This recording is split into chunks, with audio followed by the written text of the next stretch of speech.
Now there was a 7-year span between the release of your debut album and your second project.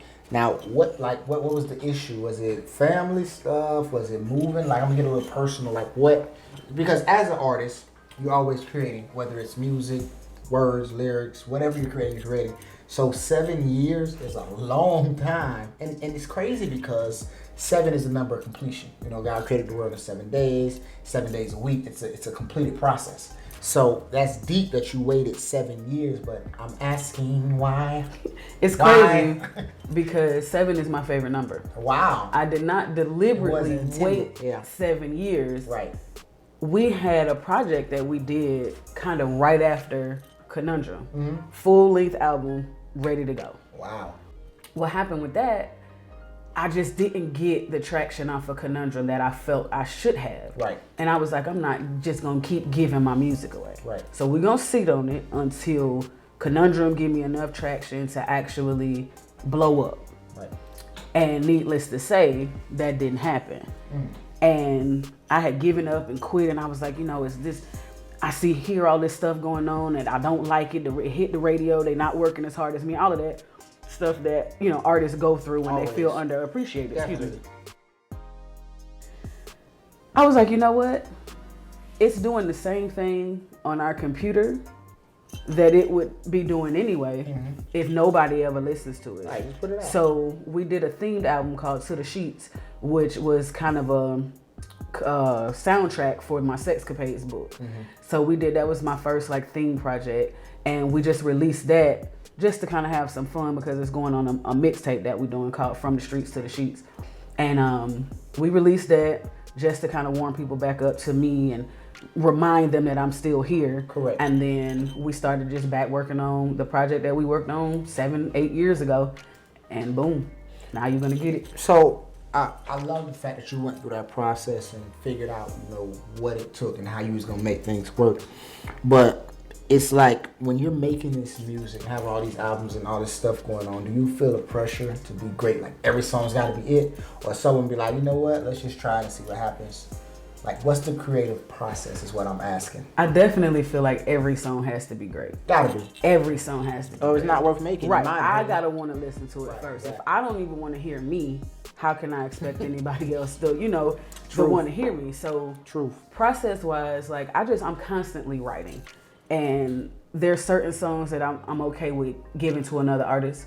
There's other songs where I'm like, no, this is me. I need to hear me on this one. Gotcha. And some of them I probably should, for the right person, they can have it. Damn right. But it's just stuff that's so near and dear to me that I want to be the one to actually express that. So we just go through whatever.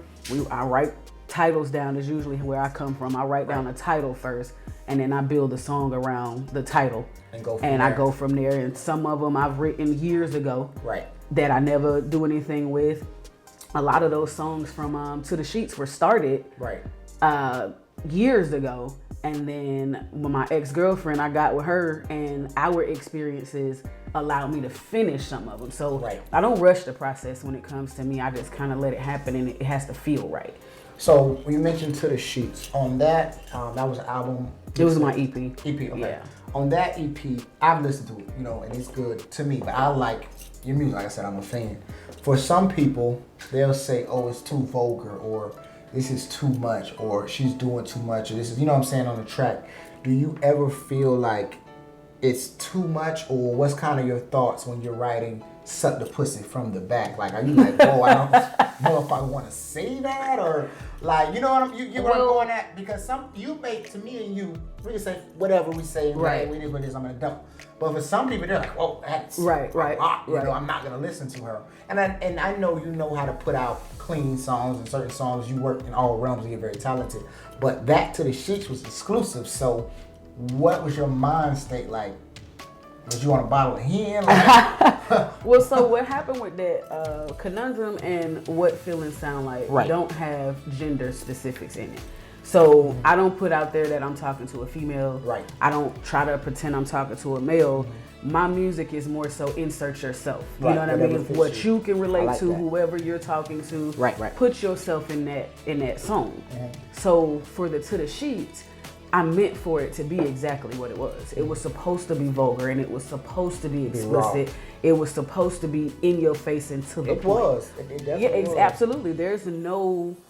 We're not gonna play. This is what we're here to do. Yeah, so right. I just decided, you know what? Like you said, I'm grown. Right. We're gonna put it out there, and we're gonna.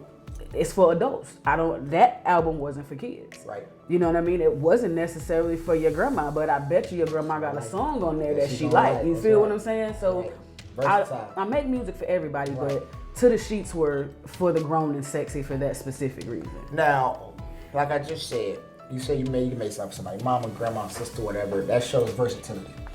Now, as far as being versatile, like you were an R&B singer, but I've heard you rap before, like really good. So I don't know if you're a rapper or like what is R&B to you per se? For me, R&B is my blood. Okay. I bleed R&B. If you cut me right now, music notes will start flying out. Like that's just who I am. Deep. But I stayed away from rap because I'm not necessarily a fan of rap. If you go to talking to me about rap, you talk to me about pop or you don't talk to me at all. Right. Because this stuff that these people are doing right now is not really that. You know what I'm saying? So when you get into rap, I take rap very seriously because I'm looking to get something out of that. You know what I'm saying? It's a bunch of words. Correct. I got a car, I got hoes, I got Exactly, that type of stuff. So I stayed away from rapping because most people expected that of me. Right. So singing was my gimmick. You know what I mean? Because people would look at me, and then when I sing, they like, wait a minute, right. So I've started to get into rap because I know that that's what's expected of me. Right. And I'm like, you know what? I might be kind of all right at it. Let's just give it a try. Definitely sound good. But the passion for the rap isn't there. So if my rap is successful, that's a plus. Right. If it isn't, it doesn't mean that much to me. So out of the people you listen to, I know you said you're not talking about pop, I'm talking about like what were your influences growing up, and even now that you say, hey, I like this person or I'm rocking with this music, like what kind of, because I know you don't want to get self-absorbed, we just listen to all of you, so what other things have you listened to or people or artists that kind of give you like, okay, I like that vibe? Or well, I'm old school, I'm an 80s baby, there so you you give me on a hip hop, you give me Tupac. I love T.I. I love Rakim. Love him.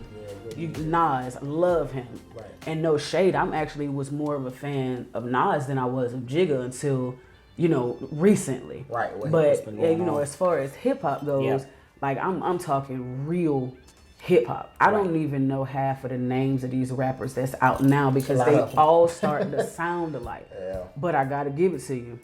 I'm a fan of yours. Oh, I appreciate it. I mean, the feeling is definitely mutual. I flip this to start interviewing your ass. Right. But then, Rod Wave, that's my boy, man. Y'all from the same place, right? Absolutely, absolutely. And he doing his thing. So I tell everybody, when one of us win, we all win. You know what I mean?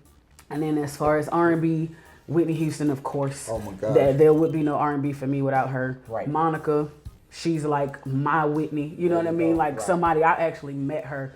Love her. Right. Absolutely love her. I'm a fan of Fantasia's voice. I love Jhené Aiko. And then, I gotta plug my girl Cheyenne from June's Diary. And the whole June's Diary though, they have phenomenal voices. But I have a special place in my heart for Shy. So support. Those are the voices that inspire me that I like to hear. Got you.